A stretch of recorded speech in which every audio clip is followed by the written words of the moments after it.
Hartz gaiztoa, esnatzen denean, goseak dago. Eta zer da hartz gaiztoak gehiena izaten duena? Xagutxo bat, gordinik nahi izaten ditu. Bizirik! Baina hartza benetan ote da horren gaiztoa.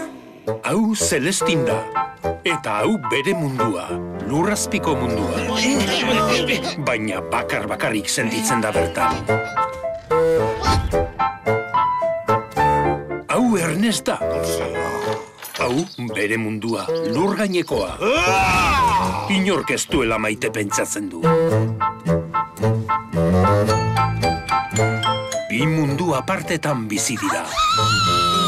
Sekua! Atera hortik begira! Baina gaur dena doa aldatzera. Ze izen duzu?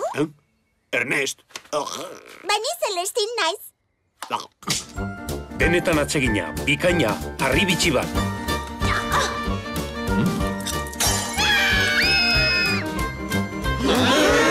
Zuk sartu duzu ona?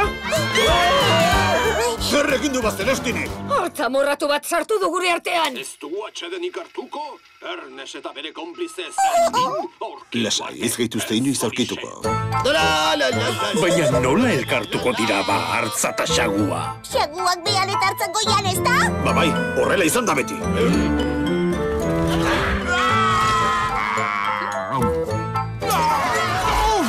Celestin, guazen hemenik azkar. Ernest eta Celestin, Zine Euskadiren eskutik, zinema euskaraz zaretoetan.